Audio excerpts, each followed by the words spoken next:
आइए अगले समाजशास्त्री गिजुभाई बधेका और उनके दर्शन पे प्रकाश डालते हैं। 1907 ईस्वी में मैट्रिक की परीक्षा उत्तीर्ण की और पूर्वी अफ्रीका चले गए। सन 1909 ईस्वी में पूर्वी अफ्रीका से भारत वापस लौटे। 1910 में बॉम्बे में कानून की शिक्षा पूरी की। सन 1913 ईस्वी में उच्च न्यायालय में के वकील बने। 1915 ईस्वी में इन्होंने दक्षिणापूर्ति बाला भवन की स्थापना में सहायता की। सन 1916 ईस्वी में कानूनी प्रैक्टिस छोड़ दी और सन 1920 ईस्वी में बाल मंदिर की स्थापना की। 1925 ईस्वी में अध्ययन मंदिर की स्थापना की। 23 जून 1939 को मुंबई में इनकी मृत्यु हुई।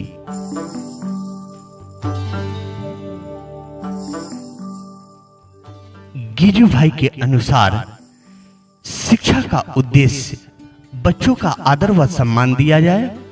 शिक्षा अध्यापक केंद्रित ना होकर बाल केंद्रित होनी चाहिए। बच्चों में नैतिक मूल्यों का विकास कराना चाहिए। बालकों की मानसिक एवं सृजनात्मक शक्ति का भी विकास करना चाहिए। बच्चों को निडर बनाया जाए।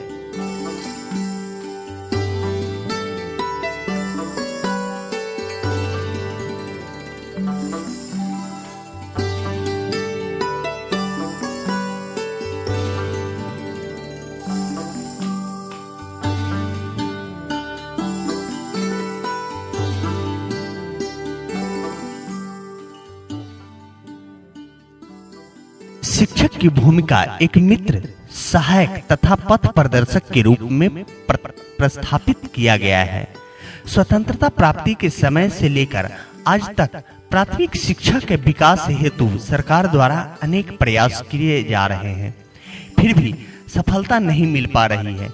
यहाँ असफलता का सबसे प्रमुख कारण है वर्तमान कक्षाई शिक्षण प्रक्रिया।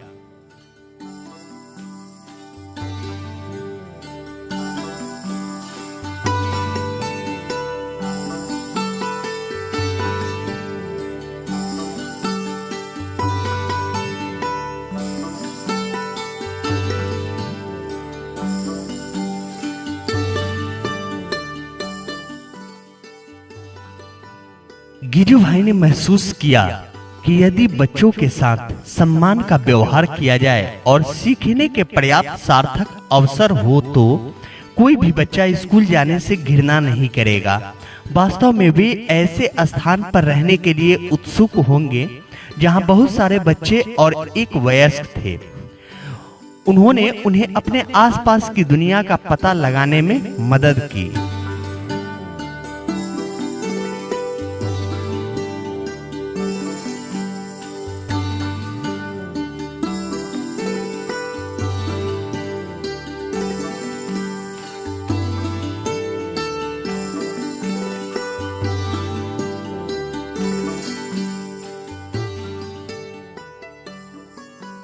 गिजुभाई के अनुसार एक शिक्षक की दृष्टि कैसी होना चाहिए।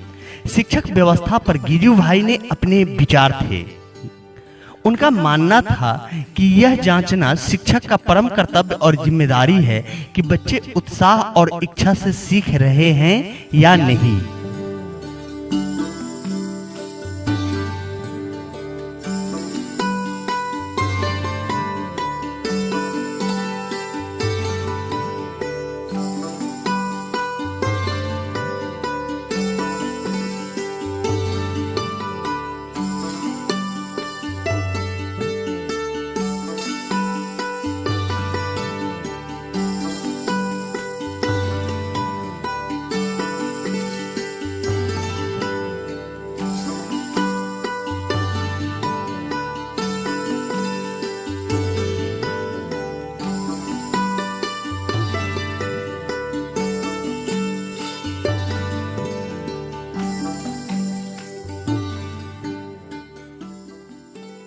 गिजुभाई की शिक्षण विधियां।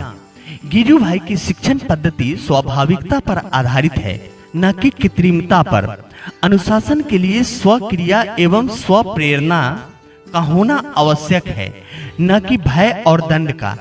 लिखने पढ़ने की अनोखी पद्धति का विकास तथा स्व शिक्षा को महत्व दिया गया है। सामाजिकता तथा व्यवहारिकता के विकास पर बल दिया गया है।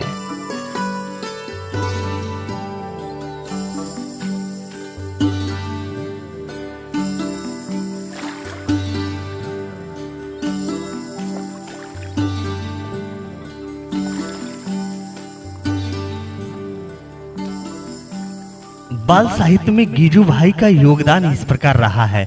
बालकों, शिक्षकों, माता पिता सभी के लिए बालोपयोगी साहित्य निर्माण किया। गिजू भाई ने शिक्षक की संकल्पना ही बदल दी। उन्होंने शिक्षक को वैज्ञानिक कहा, क्योंकि उसे बालक को पढ़ाना नहीं है बल्कि अवलोकन करना है। प्रवृत्ति करते बच्चे का अवलोकन कर उसमें निहित शक्तियों को खोजकर उसे विकसित करना चाहिए।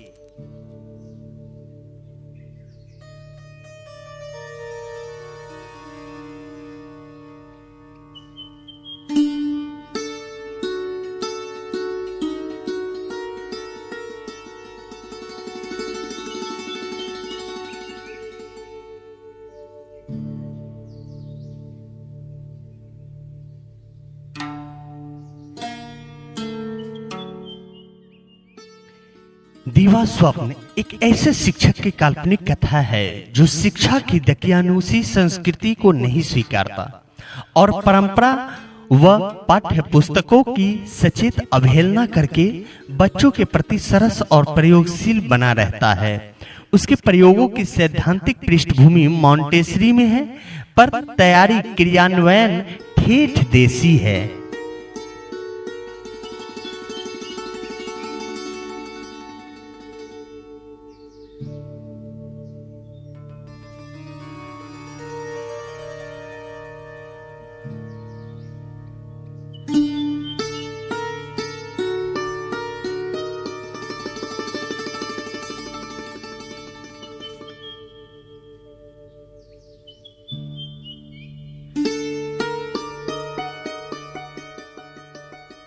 गिजू भाई बधेका ने अपने जीवन का क्षेत्र के लिए किसको चुना?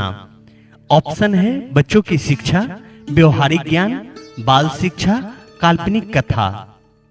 तो आप इसका उत्तर अंतिम में देख सकते हैं, पर इसका उत्तर होगा बच्चों की शिक्षा। चलिए अगला क्वेश्चन।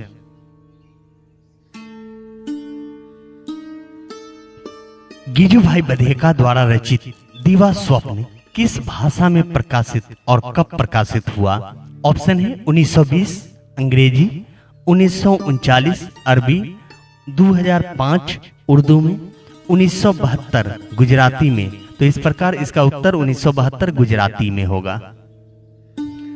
अगला क्वेश्चन, गिजू भाई बधेका का जन्म कब हुआ था? ऑप्शन है 1885 ईस्वी, 1909 ईस्वी, 1911 ईस्वी, 1940 ईस्वी। तो इस प्रकार इसका उत्तर हो जाएगा 1885 ईस्वी। अगला क्वेश्चन देखते हैं हम।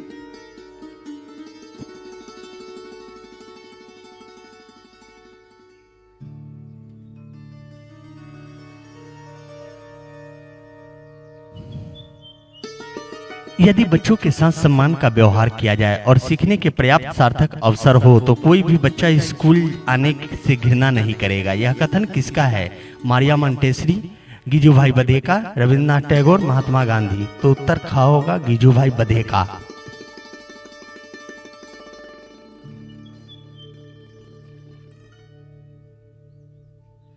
गिजू भाई द्वारा दक्षिणावर्त अध्यापक मंदिर की स्थापना कब किया गया था? 1920 ईस्वी, 1932 ईस्वी, 1925 ईस्वी, 1930 ईस्वी। तो इस प्रकार इसका उत्तर हो जाएगा सन 1925 ईस्वी में दक्षिणावर्त अध्यापक मंदिर की स्थापना किया गया था।